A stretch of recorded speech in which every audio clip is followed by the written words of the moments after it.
দেখুন, বাংলাদেশে দীর্ঘদিন যাবৎ এই শেখ হাসিনা স্বৈরাচার শাসকের অবসান ঘটছে। বাংলাদেশের আপামর জনসাধারণের দীর্ঘদিনের জমে থাকা পুঞ্জীভূত ক্ষোভের বহিঃপ্রকাশ ঘটছে রাজপথে আন্দোলন সংগ্রামের মাধ্যমে।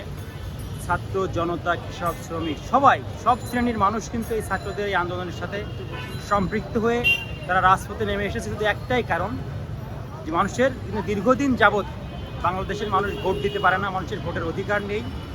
আমরা চাই ছাত্র অভ্যুত্থানের মাধ্যমে যে স্বৈরাচারের পতন ঘটেছে, এই স্বৈরাচার পতনের মাধ্যম দিয়ে জনগণ তার স্বস্তির নিঃশ্বাস ফেলছে আর কি। আমরা ছাত্র সমাজ, ছাত্র দলের পক্ষ থেকে এবং আমাদের আজকে দেশনায়ক তারেক রহমান বক্তব্য দিয়েছে, দেশনেত্রী বেগম খালেদা জিয়া বক্তব্য দিয়েছে। দেশনায়ক তারেক রহমান তার বক্তব্যে কিন্তু স্পষ্ট করছে এবং ছাত্র সমাজের এই আন্দোলনকে সাধুবাদ জানিয়ে তিনি প্রথম দিন থেকেই এর সাথে উনি যুক্ত ছিলেন। ছাত্রদের প্রত্যেকটা প্রোগ্রামের সাথে তিনি সম্পৃক্ততা রেখেছিলেন এবং ছাত্র দলকে নির্দেশনা দিয়েছিলেন যে এই আন্দোলনের সাথে ছাত্রদের সাথে কাজ করার জন্য। আমরা রাজপথে সর্বাত্মকভাবে আমাদের সহযোগিতা চালিয়ে গিয়েছিলাম এবং নিজেরাও রাজপথে ছিলাম, আন্দোলন সংগ্রাম করেছি।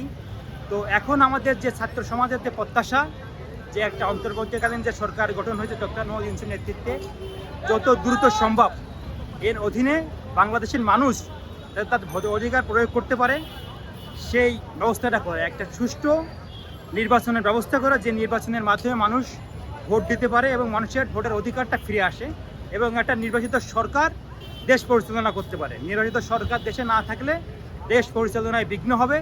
আমরা চাই বাংলাদেশের মানুষ যে প্রত্যাশা নিয়ে এই স্বৈরাচারী শেখ হাসিনাকে পতন ঘটাইছে, সেই প্রত্যাশার প্রতিফলন ভোটের মাধ্যমে, ব্যালটের মাধ্যমে একটা নির্বাচিত প্রতিনিধি আসুক, যাতে মানুষ তাদের ভোটার অধিকার প্রয়োগ করতে পারে, দেশের সুষ্ঠু স্বাভাবিক অবস্থা ফিরে আসে, আইন শৃঙ্খলা পরিস্থিতি স্বাভাবিক হয়, মানুষ তাদের ব্যবসা বাণিজ্য, রাজনৈতিক, অর্থনৈতিক সব সেক্টরেই যাতে একটা স্থিতিশ পরিবেশ চলে আসে, আমরা সেই প্রত্যাশা করব।